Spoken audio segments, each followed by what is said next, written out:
The day the galaxy witnessed the true power of a human military, HFY. Part 2. The Breaking Point. 3 weeks passed, and the galaxy did nothing. The Concord held meetings, they formed committees, they drafted proposals and debated language and argued about jurisdiction, while the Varathi Dominion moved its ships closer and closer to the border, like a hand slowly closing into a fist. On Mars, Admiral Nora Bishop stood in the command center of Earth's military shipyard and watched the intelligence reports pile up on her desk. She was 58 years old, built like a steel cable, and she had the kind of face that did not waste time on expressions it did not need. She had spent her entire career preparing for a war that everyone told her would never happen. Every budget meeting, every planning session, every time she requested more ships or better weapons, someone in the government would smile and say the same thing. "Nora, there is no threat. The Concord keeps the peace." She had never believed that. Peace was not something you were given. It was something you were strong enough to keep. And now, reading the classified reports coming in from the border, she felt no satisfaction in being right. She felt only the cold, focused weight of what was coming. "Begin quiet mobilization," she told her staff. "Every ship, every Marine, every reservist, do it slowly and do it without making noise. If the Varathi are watching, I want them to see nothing until it is too late." On the other side of Concord space, Sergeant Aaron Pike was trying to teach a card game to a group of HFY soldiers who did not have the right number of fingers for it. Aaron was 31 years old, built like a brick wall, and he had the easy smile of a man who genuinely liked people regardless of how many arms they had. He was stationed on Thesara 4, a border world shared by 3 different alien species under Concord protection. His job was peacekeeping, which mostly meant breaking up arguments at the market and helping old Dravasi women carry their shopping. His squad was 26 Marines, not a large force, not a powerful one, just 26 men and women in dusty uniforms who had been sent to the edge of nowhere and told to keep things calm. They had sidearms, rifles, 2 heavy weapon emplacements, and enough supplies to last about 2 weeks. Nobody expected them to fight anything. They were a symbol, a small human flag planted in alien soil, to show that the Concord meant something. Aaron was halfway through explaining a full house when the sky turned white. The first Varathi kinetic round hit the planet's orbital defense station and blew it apart like glass. The second hit the communication relay. The third hit the spaceport. In the time it took Aaron to stand up from the card table and reach the window, Thesara 4's entire defense network was gone. It was not just Thesara. Across the galaxy, 14 Concord systems were hit at the same moment. The Varathi had planned this for years, maybe decades. Their fleets appeared without warning, hundreds of dark angular ships pouring out of faster-than-light travel like a swarm. They hit hard, and they hit fast, and they did not bother with demands or ultimatums. 3 Concord homeworlds lost their orbital defenses within hours. The Pelori fleet, the largest in the Concord, was caught scattered across a dozen systems and cut to pieces before it could regroup. On Thesara 4, the Helistari garrison commander came to Aaron within the hour. He was a tall, pale being with too many joints in his arms, and he was shaking. "We must surrender," he said. "The Varathi are too powerful. Resistance will only bring more death."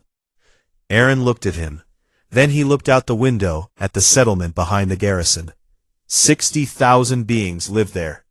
Dravosi families, Helistari merchants, Pelori workers, children, old people, regular people who had done nothing wrong and had nowhere to run. "No," Aaron said. The Helistari commander blinked all 4 of his eyes. "You cannot be serious." "I am always serious about this kind of thing," Aaron said. He turned to his squad. Dig in. We are holding this settlement. Sergeant, you have 26 soldiers. I can count. Aaron sent a transmission on every open channel he could reach. It was short, and it was clear. This is Sergeant Aaron Pike, United Earth Marines, on Thesara 4. Vorathi forces have hit the planet. The Concord garrison has surrendered. I have 26 Marines and 60,000 civilians. We are not leaving. We are not surrendering. If anyone can hear this, we need help. We are holding the line.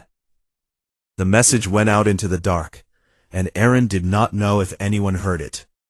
On Helix Prime, the Concord Council was falling apart. Lena Merritt sat in her chair and watched it happen with a sickness in her stomach that had nothing to do with fear, and everything to do with disgust. Species that had talked about unity and cooperation for centuries were now tripping over each other to negotiate private surrender terms with the Vorathi. The Pelori wanted to trade territory for safety. The Rathani offered to share intelligence on other Concord species in exchange for being left alone. 1,000 years of civilization, and the moment real danger showed up, they scattered like frightened animals. Lena stood. The chamber went quiet, not out of respect, but out of curiosity. The human wanted to speak. How amusing. The Concord is dying in this room, she said. Her voice was level and calm, and it carried to every corner. Not because of the Vorathi, because of you.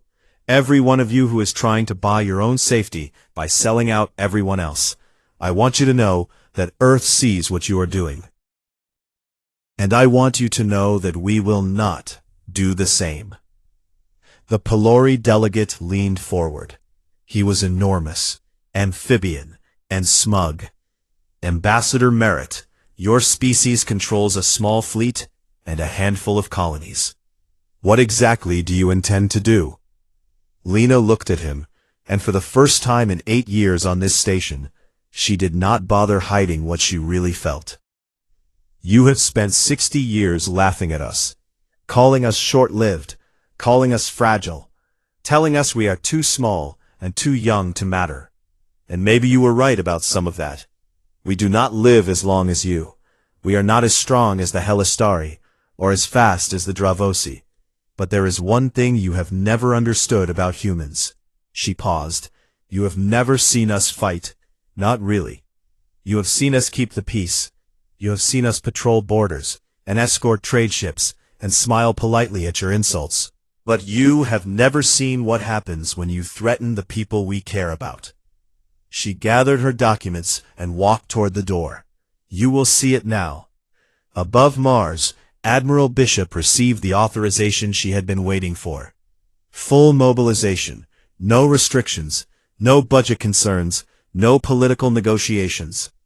The government of Earth had looked at the reports, looked at the casualty numbers coming in from across the Concord, and made a decision that took exactly 9 minutes.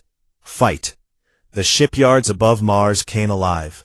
Ships that had been in maintenance bays were pulled out and armed. Reserve crews were called up. Supply lines were activated. Weapons stockpiles that had been sitting in storage for decades were cracked open. The entire human military machine, every piece of it, woke up at the same time like a giant opening its eyes. 400 warships formed up in orbit above Mars. Destroyers, cruisers, carriers, frigates, ships with names like Ardent Valor and Iron Promise and Long Memory. They were not beautiful ships. They did not gleam like Pelori cruisers or shimmer like Helistari frigates. They were ugly and scarred and built for one purpose. Admiral Bishop stood on the bridge of the UES Carthage, the fleet's flagship, and opened a channel to all 400 ships. All hands. This is Admiral Bishop. I will keep this short, because we do not have time for speeches. The Vorathi have attacked the Concord. 14 systems are burning. Our allies are dying. And right now on a planet called Thesara 4, 26 of our Marines are standing between 60,000 civilians and an army that wants to kill them all. She paused. The channel was silent. 400 ships, Tens of thousands of sailors and marines, listening. We are going to war.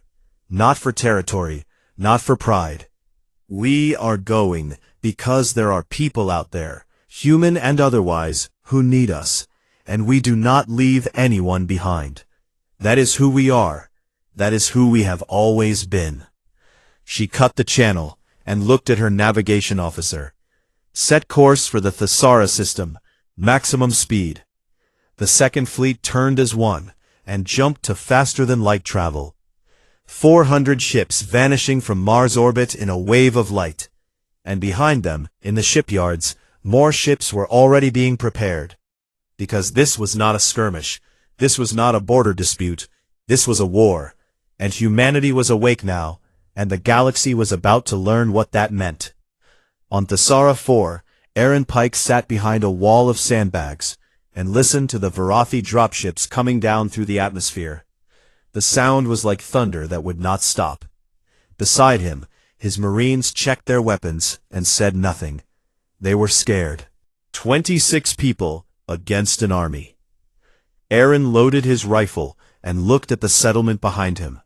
60,000 lives, alien lives, people who were not his species, not his country, not his blood.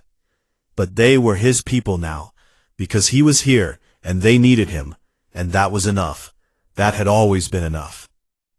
All right, he said to his squad. They are coming. Nobody runs, nobody quits.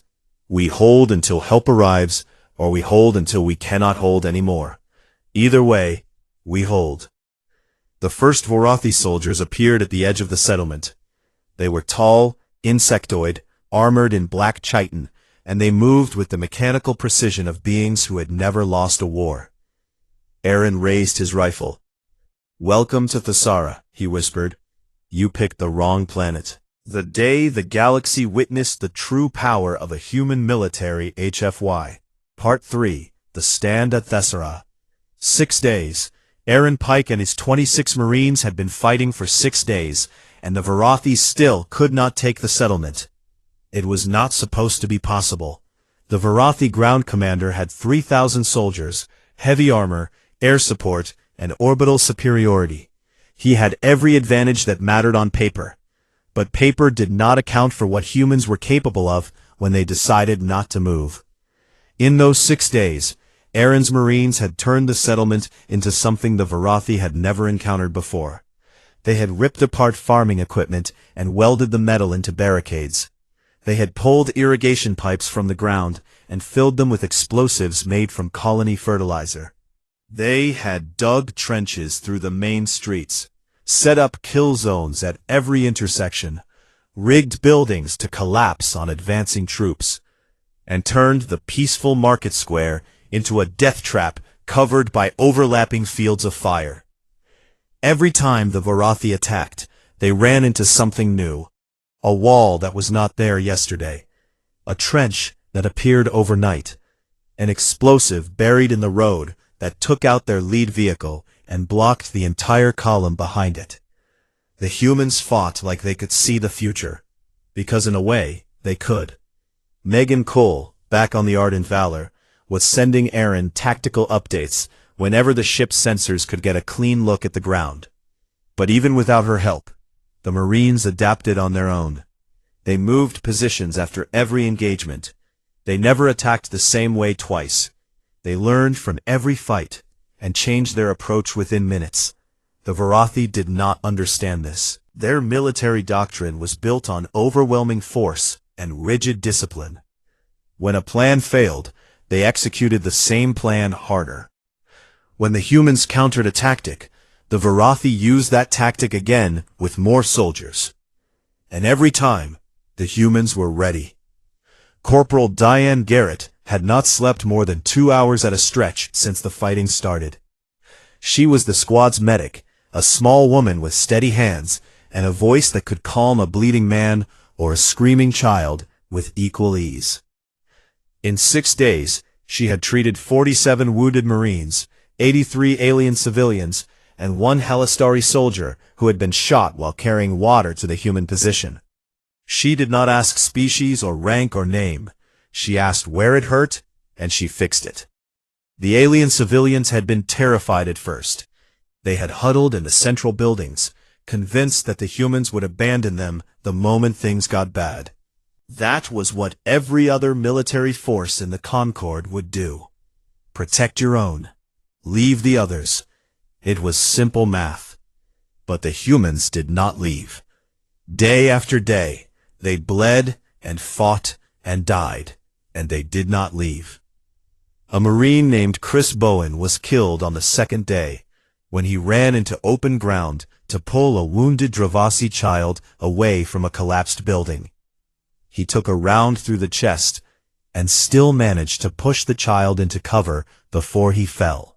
Another Marine, a woman named Patricia Dunn, held a barricade alone for 40 minutes after the rest of her fire team was injured, buying time for Diane to evacuate a group of Pelori elderly who could not move fast. The civilians began to help. At first it was small things, bringing water, carrying ammunition. Then it grew. Dravasi workers, who were naturally strong, helped move rubble to build new walls. Helistari craftsmen, whose species was gifted with precision, helped repair broken weapons. A Pelori chemist figured out how to make smoke grenades from materials in the colony's medical supplies. The settlement became something it had never been before. Not a human defense, not an alien colony. Something new, something shared. On the third day, the Helistari soldiers who had surrendered began to drift back. They came one at a time, ashamed and quiet. Their commander was not among them, but 16 of his soldiers were. They picked up weapons from the dead and took positions alongside the Marines. Aaron said nothing about their earlier surrender. He just pointed them to a section of the line and said, "Glad you are here." A young Dravosi girl, maybe 7 years old by human reckoning, found Diane during a lull in the fighting. The girl had a cut on her arm from flying debris. Diane cleaned it and wrapped it while the girl watched with large golden eyes. "Why do you stay?" the girl asked. Diane did not look up from the bandage. "Because you are here. But we are not human." "No," Diane agreed, "but you are scared and you are hurt, and we can help. That is reason enough for us. It always has been." The girl was quiet for a moment. Then she said, "My mother says humans are strange." Diane smiled. "Your mother is right." High above the Thesara 4, the Varathi blockade fleet held orbit. 18 warships, more than enough to prevent any rescue. Their commander, a sub-admiral named Krell Tovar, had been told this would be easy. The ground forces would take the settlements, the fleet would hold the sky, and Thesara 4 would fall like every other world the Varathi had ever conquered.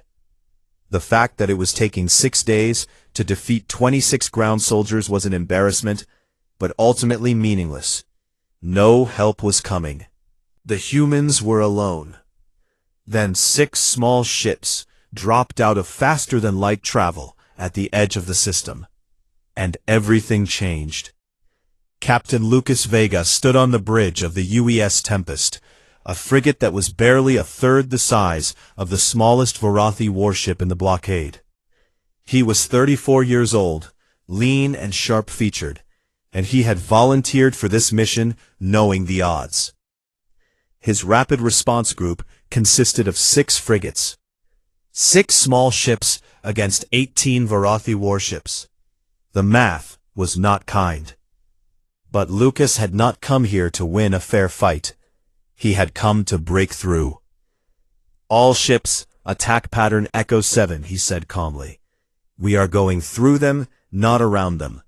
Target their sensor arrays first. If they cannot see us, they cannot hit us. And remember, we only need to get close enough to the planet to drop supplies and reinforcements. We do not need to destroy them. We just need to survive long enough." What followed was a display of tactical combat that was broadcast across the Concord's intelligence networks and watched in real time by every species that had the capability to intercept the signals. The 6 human frigates did not fly in formation.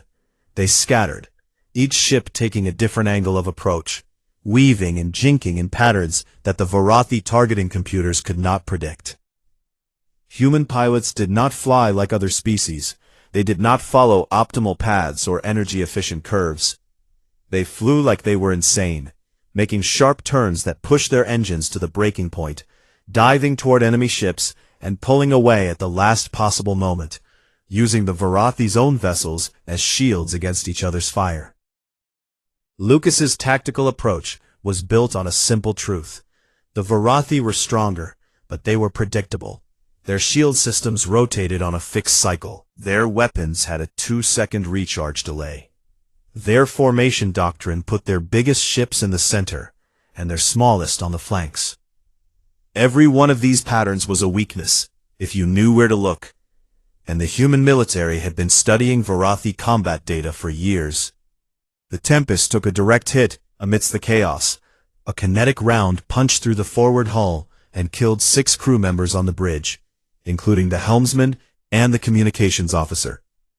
Lucas was thrown against his console and felt something hot and wet running down the side of his face. Half the bridge was dark. Sparks rained from the ceiling. The ship groaned like a wounded animal. Lucas pulled himself to the auxiliary control station. His hands were shaking. His vision was blurred from the blood in his eyes. He wiped his face with his sleeve and opened a channel to the other ships.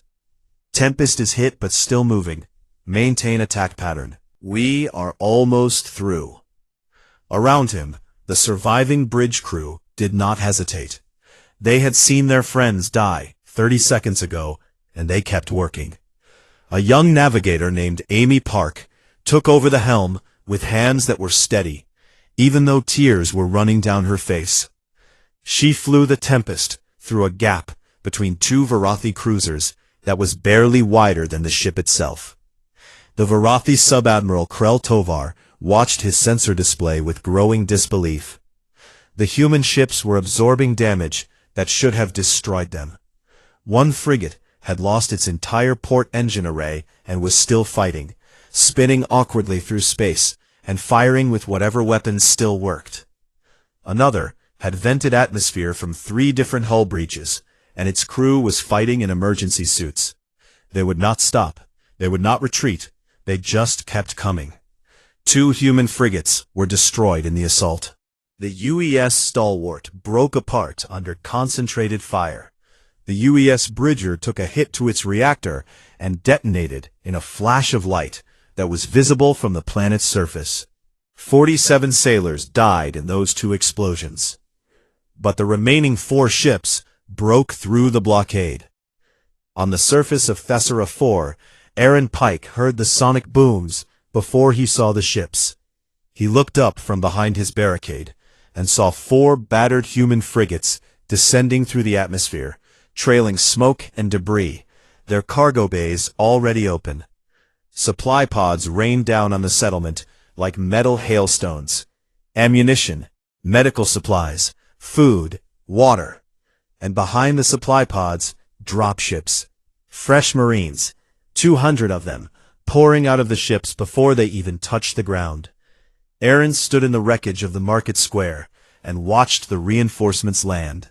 He had a bullet graze across his left shoulder and a bruise on his ribs that made it hard to breathe. He had lost 4 Marines in 6 days and personally killed more Varathi soldiers than he wanted to count. He sat down on a broken piece of concrete and let out a breath that seemed to come from somewhere very deep inside him. Diane appeared beside him and pressed a water bottle into his hands. "Drink," she said. "They came," Aaron said, almost to himself. "They actually came." "Of course they did," Diane said. "Did you really think they would not?" Aaron drank the water and looked at the sky, where the 4 battered frigates were climbing back toward orbit, already turning to face the Varathi fleet again. Up there, Lucas Vega was still bleeding on his bridge, still giving orders, still fighting. Down here, the reinforcements were spreading through the settlement, shaking hands with exhausted Marines and bewildered alien civilians who could not believe what they were seeing. The Varathi ground forces pulled back that evening. Not a full retreat, but a withdrawal to regroup. Their commanders sent a report to the fleet above.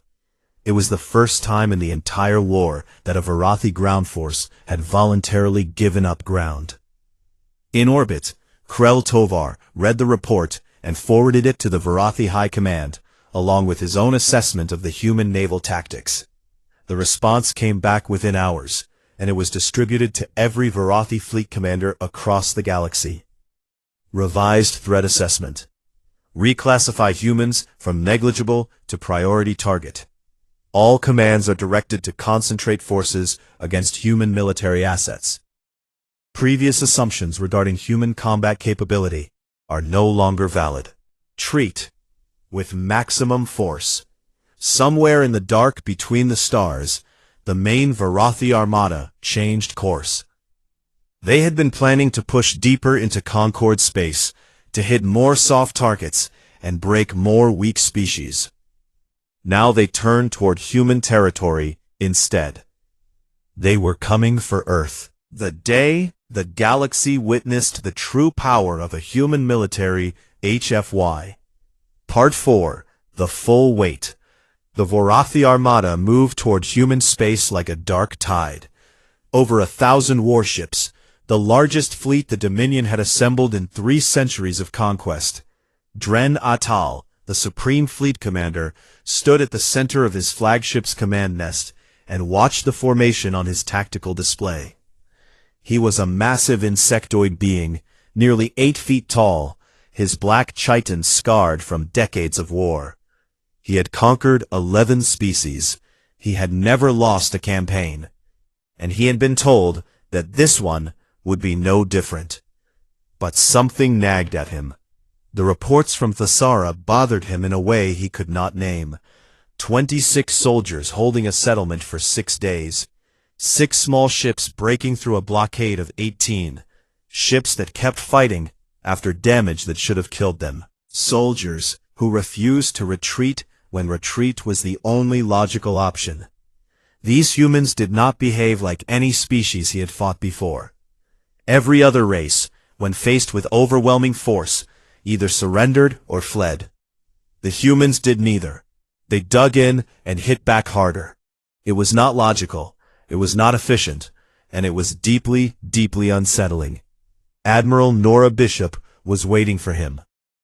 She had moved the Second Fleet to the Kethara Corridor, a narrow stretch of navigable space between 2 nebulae that the Varathi armada would have to pass through to reach human territory. It was the only approach that could accommodate a fleet that size, and Bishop had known they would use it because she had spent 20 years studying every possible invasion route into human space. Her fleet had grown. 400 human warships, plus roughly 200 Concord vessels from species that had refused to surrender. The Dravosi had sent 30 ships. A handful of Helistari captains had defied their government's surrender and brought their crews to fight. Even a small Pelori contingent had shown up, their crews ashamed of their government's cowardice and determined to restore their honor. 600 ships against more than 1,000. The odds were still bad, but they were better than Thesara. Bishop held a fleet-wide briefing the day before the battle. Every captain, human and alien, listened in. She stood in the tactical center of the Carthage, a holographic map of the corridor floating in front of her, and she laid out the battle plan. The alien captains expected a simple charge. Humans were brave but unsophisticated, or so the galaxy believed. What they got instead was the most detailed, layered, and ruthless battle plan any of them had ever seen. Bishop had divided the fleet into 7 tactical groups, each with a specific role. 3 groups would engage the Varathi front directly, rotating in and out to prevent fatigue and maintain constant pressure. 2 groups would work the flanks, using the nebulae as cover to launch hit-and-run attacks on the Varathi formation's edges. 1 group, made entirely of the fastest ships, would target Varathi supply and communication vessels at the rear. And the 7th group, Bishop's own command group, would hold in reserve and strike wherever the Varathi line showed weakness. Every aspect of the plan accounted for Varathi behavior. Their shield rotation cycles, their weapon recharge rates, their command hierarchy, which was rigid and top-down, meaning that if you killed the right commanders, entire sections of their fleet would freeze while waiting for new orders. Bishop had identified 17 possible ways the battle could develop, and had a contingency plan for each one. A Pelori captain broke the silence after the briefing. "Admiral Bishop, how long have humans been preparing for something like this?" Bishop looked at him. Her expression did not change. "We have been fighting wars for 10,000 years, Captain. We are very, very good at it. We would rather not be, but since we must, we will do it properly." The Battle of the Kethera Corridor began at 0600 Standard Time, when the Varathi Armada entered the corridor and found the human fleet waiting for them in a defensive formation that blocked the entire passage. Drenatal was not surprised. He had expected resistance. He ordered a standard assault formation, his heaviest ships in the center, and pushed forward. 1,000 ships against 600. Simple mathematics. The mathematics stopped being simple within the first hour. The human fleet did not hold position and trade fire like every other enemy the Varathi had fought.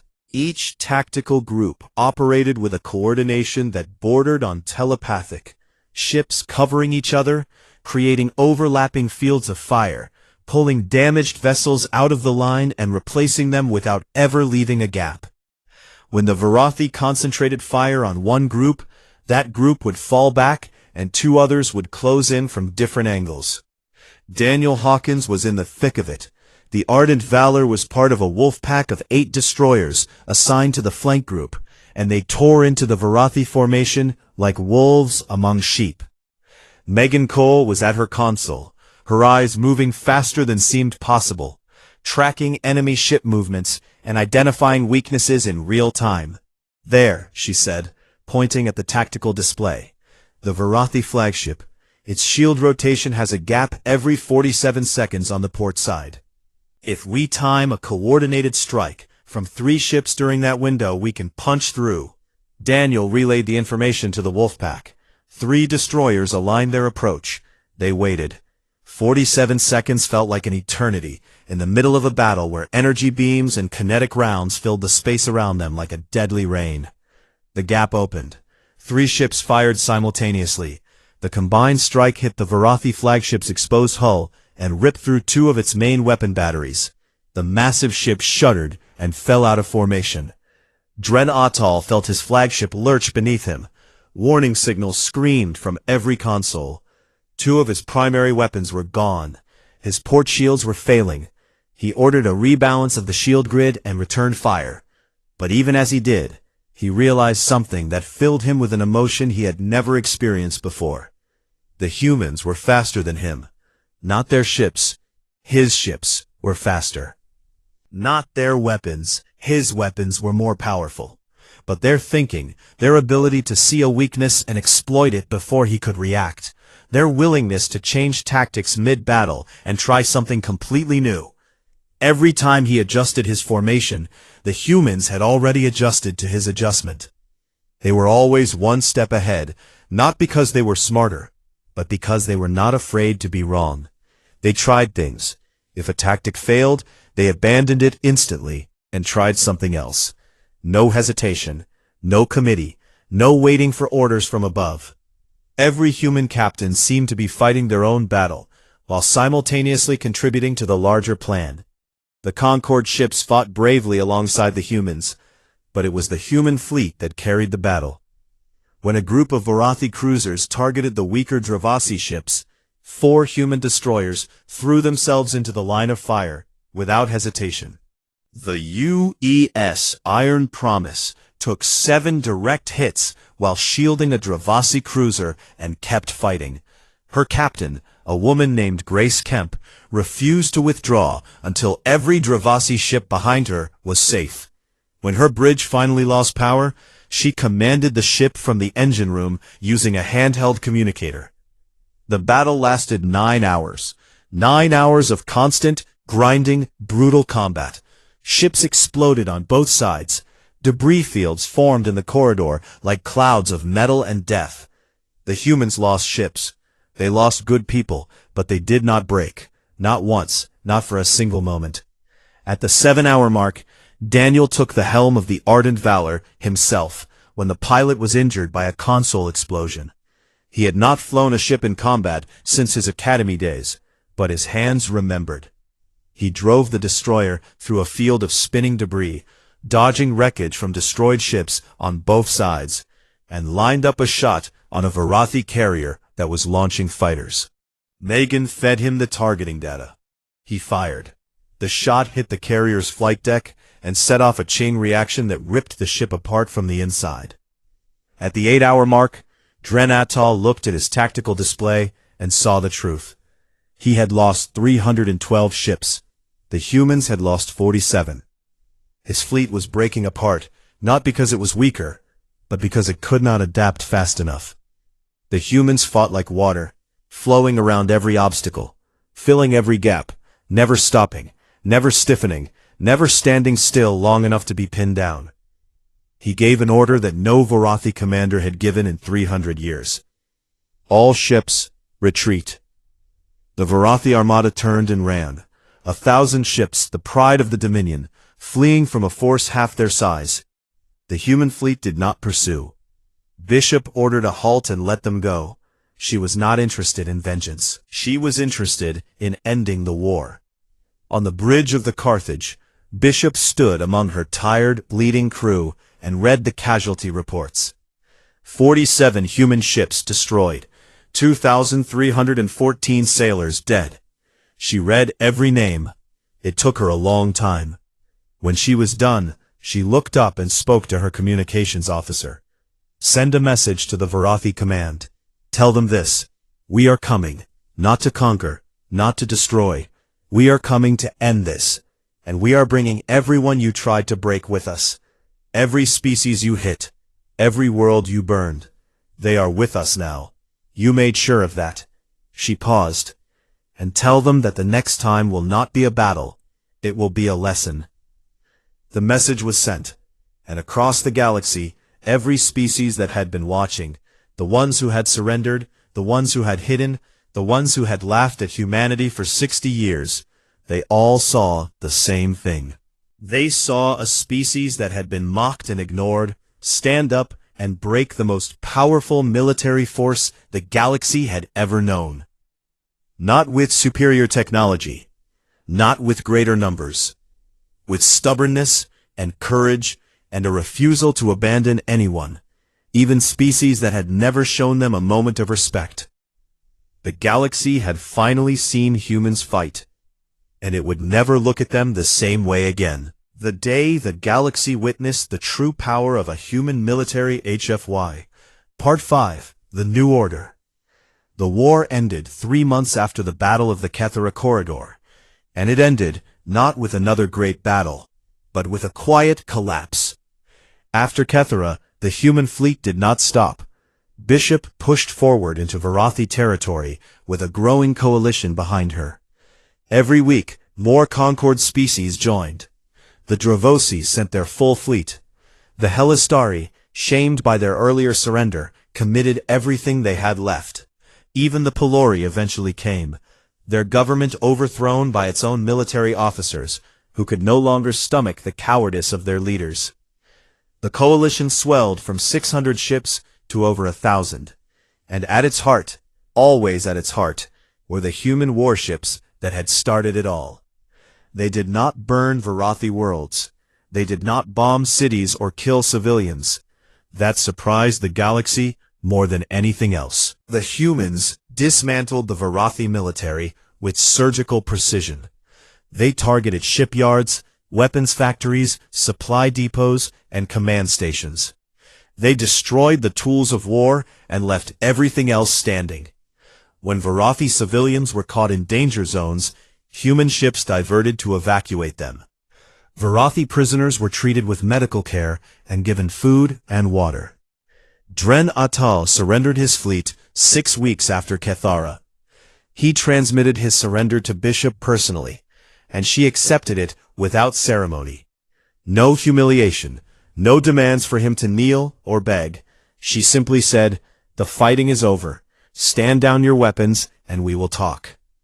He later told a Concord interviewer that this was the moment he understood humans. Not the fighting, though the fighting had been terrifying. It was the mercy. Any other species with the power to destroy the Varathi would have done so. The Varathi themselves would have done so. That was how the galaxy worked. You fought. You won. You crushed your enemies so thoroughly that they could never threaten you again. The humans won, and then they offered a hand. On Helix Prime, the Concord reconvened for the first time since the war began. The great chamber was quieter than it had ever been. The species that had surrendered early sat in their seats and did not speak. The ones that had sold intelligence to the Varathi could not meet anyone's eyes. The ones that had fought, the Dravosi, the Helistari captains, the Pelori officers who had defied their government, they sat taller than before. Lena Merritt walked to the central podium. She was thinner than she had been before the war. There were new lines around her eyes and more silver in her hair. But she walked with the steady, unhurried pace of someone who no longer needed to prove anything to anyone in the room. She did not gloat. That was the first thing everyone noticed. Humanity had saved the Concord, while the Concord was busy trying to save itself at everyone else's expense. She could have thrown that in their faces. She could have demanded reparations, territory, power. The galaxy would have understood. Some would have expected it. Instead, she talked about people. 3 months ago, on a planet called Thesara 4, a sergeant named Aaron Pike and 26 Marines refused to leave 60,000 people who were not their species, not their nation, not their kind. They stayed because those people were in danger and they could help. That is not a military doctrine. That is not a strategic calculation. That is who we are. She paused and looked around the chamber. A captain named Lucas Vega flew a broken ship through an enemy blockade with half his crew dead around him, because there were people on the ground who needed supplies. A woman named Grace Kemp commanded her ship from the engine room after her bridge was destroyed because she would not leave the Dravosi vessels behind her unprotected. 2,314 human sailors died at the Cathara corridor. They died fighting for a galaxy that had spent 60 years telling them they did not matter. The chamber was silent. We did not fight because we wanted the galaxy to fear us. We did not fight to prove we were strong. We fought because we refused to live in a galaxy where the powerful devour the weak and everyone else looks away. That is not who we are. That will never be who we are. And if this Concord is going to mean something, if it is going to be more than a collection of species hiding behind treaties that they abandon the moment those treaties become inconvenient, then it needs to stand for the same thing. She stepped back from the podium. Humanity is not asking for a seat on the inner council. We are not asking for special treatment or gratitude or any of the things you might expect. We are simply telling you who we are, and we are asking you to decide what kind of galaxy you want to live in. The vote was unanimous. Humanity was granted a permanent seat on the inner council, not because the council felt generous, but because every species in the room understood that they owed their survival to the beings they had once laughed at. On Thesara 4, the settlement had been rebuilt. It had taken weeks of work by humans and aliens together, and the result was something that looked nothing like the original colony. It was better. Wider streets, stronger buildings, a medical clinic that Diane Garrett ran with a staff of human medics and alien volunteers. She had been offered a promotion and a transfer back to Earth. She had turned it down without hesitation. "These are my people," she told her commanding officer. "I am staying." Aaron Pike returned to the settlement 3 months after the war's end. He walked through the rebuilt streets and barely recognized the place. The rubble was gone. The barricades were gone. The trenches had been filled in and planted with a local flower that bloomed blue and gold. In the center of the market square stood a monument. It was simple, a stone pillar about 6 feet tall, rough-hewn from local rock. An inscription was carved into its surface in 12 languages, one for each species that had lived or fought or died in the settlement during those terrible days. It read, "Here, strangers became family." Aaron stood in front of it for a long time. He did not cry. He had done his crying in private, in the weeks after the fighting ended, when the adrenaline faded and the faces of the 4 Marines he had lost came to visit him in the dark hours before dawn. But he stood there and read the inscription and touched the stone with his fingertips, and he felt something that he could not quite name, something like peace. Daniel Hawkins took command of a new ship after the war, the UES Long Horizon, a deep space exploration vessel designed for long-range missions beyond the edge of known space. It was part of a new joint initiative between humanity and the Concorde, a program to explore the unknown together. Megan Cole was his first officer, which surprised no one. On their first day aboard, Megan ran a combat simulation. Daniel found her in the tactical room at midnight, surrounded by holographic displays. "Old habits," she said with a shrug. "Keep them," he said. "The galaxy is a big place. We do not know what is out there." "Something that needs our help, probably." Daniel smiled. "Probably." Admiral Bishop retired 3 weeks after the war ended. She did it quietly, without ceremony, which was exactly how she had done everything in her career. She returned to a small house on the coast of Maine, where the ocean met the rocks, and the air smelled like salt and pine. She kept a garden. She read old naval histories. She took long walks on the beach and watched the waves and thought about the people she had sent to die, and the people they had saved. On her mantel sat a single framed photograph, the crew of the Carthage, taken on the morning before the Battle of Kythera Corridor. 308 faces, smiling, nervous, determined. 41 of those faces belonged to people who did not come home. She looked at it every evening. On Helix Prime, months after the war, Keth Voren found Lena on the observation deck. She was standing where they had stood the night he first warned her about the Varathi. The same stars, the same dark, but everything was different now. "I have a question," he said. "It has been bothering me since all of this began." "Ask." "I have studied your species, Lena, extensively. You are not the strongest beings in the galaxy. You are not the fastest. You do not live the longest.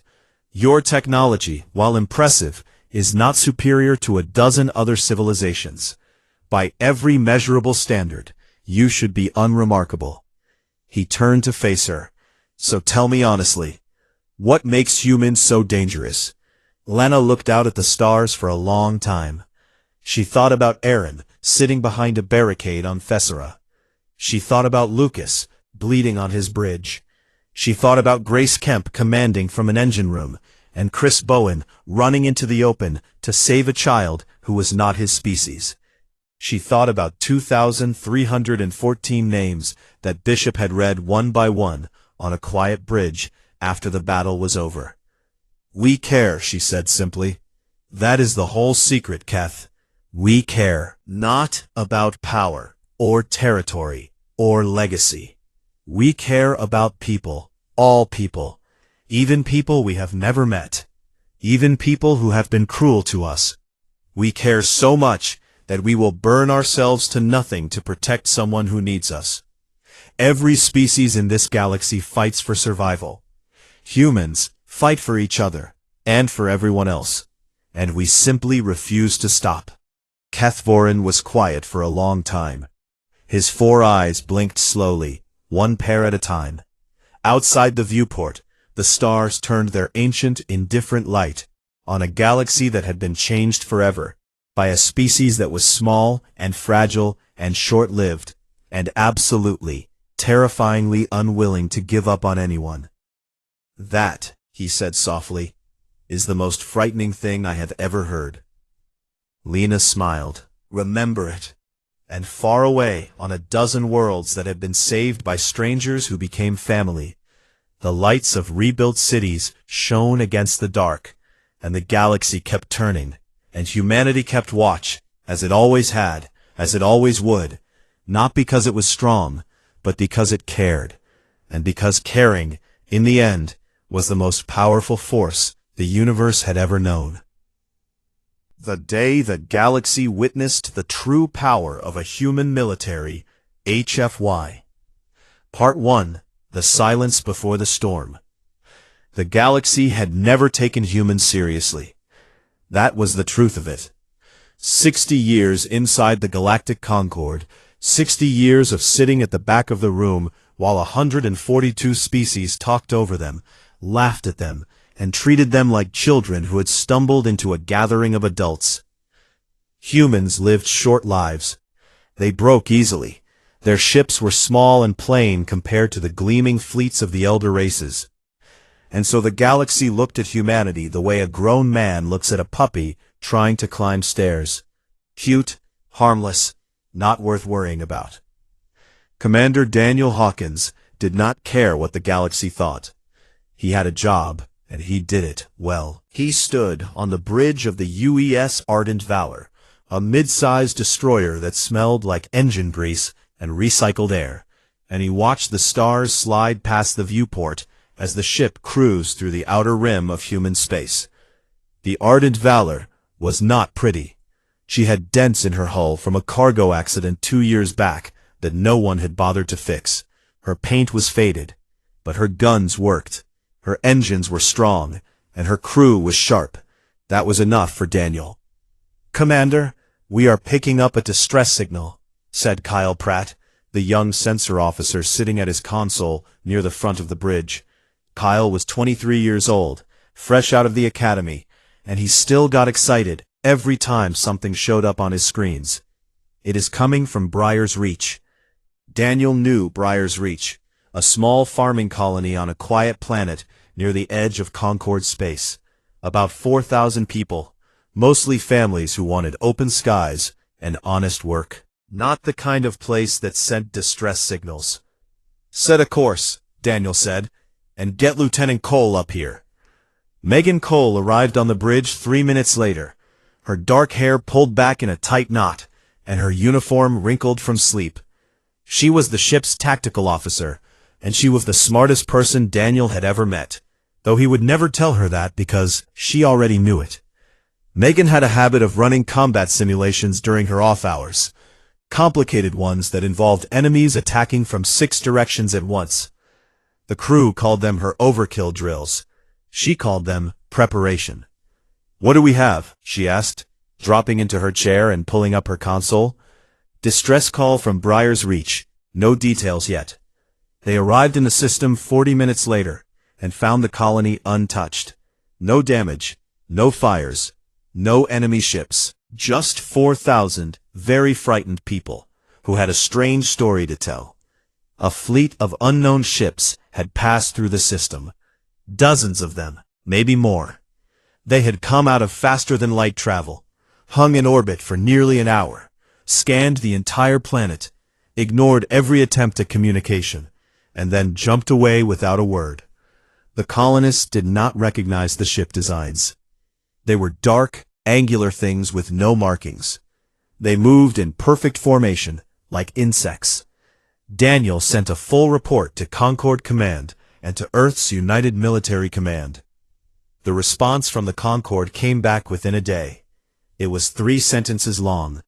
The Dravasi trade representative suggested it was probably a survey fleet from the Varathi Dominion, a powerful civilization that kept to itself on the far side of the galaxy. The Varathi had done this kind of thing before, he said. It meant nothing. Then he deleted it and looked at Megan. "What do you think?" he asked. Megan was staring at the sensor logs from the Varathi flyover. She had been staring at them for hours. "I think," she said slowly, "that survey fleets do not travel in attack formation." And I think those ships had their weapons charged the entire time they were in orbit. Daniel felt something cold settle in his chest. It was a feeling he had learned to trust over 15 years in the service. It was the feeling that came right before everything went wrong. Far away on the Concorde's capital station called Helix Prime, Ambassador Lena Merritt was having the worst week of her career. Lena was 46 years old, silver-streaked hair, steady hands, and a voice that could fill a room without rising above a conversational tone. She had spent 8 years on Helix Prime, trying to earn humanity a seat on the Inner Council, the small group of elder species that actually made decisions for the Concorde. 8 years of smiling at beings who thought she was a lesser creature. 8 years of swallowing her pride and playing the long game. She sat in the council chamber and watched a Varathi question get raised and immediately buried under procedural nonsense. A motion to table, a request for more data, a suggestion to revisit the matter next quarter. The usual cowardice dressed up in parliamentary language. But Lena noticed something the others missed. The Pelori delegate, whose species controlled the largest fleet in the Concorde, would not make eye contact with anyone. The Helistari ambassador kept checking his communicator under the table. The Rathani representative left the chamber halfway through the session and did not come back. They were scared, all of them, and none of them wanted to say it out loud. After the session, her one real friend on the station found her in the corridor. Kethforon was a Drovasi, a tall being with gray skin and 4 eyes that blinked in pairs. He was a trade envoy by title and a spy by nature, and he liked Lena because she was one of the few diplomats who never lied to his face. "Walk with me," he said quietly. They walked along one of the station's observation decks, looking out at the endless dark. Kethvoron spoke in a low voice. The Varathi had been massing ships, not in one place, but in 3 separate locations along the Concorde border. Hundreds of ships, maybe thousands. No one on the council wanted to acknowledge it, because acknowledging it meant doing something about it, and doing something about it meant risking war with the most dangerous military power in the known galaxy. "How long?" Lena asked. "Maybe less." Lena went back to her quarters and composed a message to Earth's United Military Command. She stripped out the diplomatic language and wrote it plain. "Something is coming. I do not know exactly what, but the Concorde will not protect us. Prepare quietly and prepare fast." She sent it and sat in the dark for a long time, thinking about the 4,000 farmers on Briar's Reach, and wondering if they understood how small and fragile they really were out there, on the edge of everything. Back on the Ardent Valor, Daniel could not sleep. He stood on the bridge during the night watch, looking out at the stars around Briar's Reach. The colony below was quiet. The sky was clear. Everything looked peaceful. "Commander," Kyle said from his console. His voice was different now. The excitement was gone. "I am picking up energy signatures at the edge of long-range sensors." Daniel walked over and looked at the screen. Then hundreds, faint but real, flickering at the very limit of what their sensors could detect. "Can you identify them?" Daniel asked. "Same profile as the ships the colonists described. Varathi design." Daniel stared at the screen. The contacts held their position for nearly a minute, hundreds of ships sitting in the dark like wolves watching a campfire. Then, one by one, they vanished. Not destroyed, not retreating, just gone, as if they had never been there at all. Megan appeared at his shoulder. She had seen the readings from her quarters. "They wanted us to see them," she said. Daniel nodded slowly. "They are counting us. They are learning where we are and how we react." The bridge was quiet. The stars outside were beautiful and cold, and completely indifferent to what was coming. "Get me a secure line to Fleet Command," Daniel said. "And Megan, start running your drills for real this time. I have a feeling we are going to need every single one of them."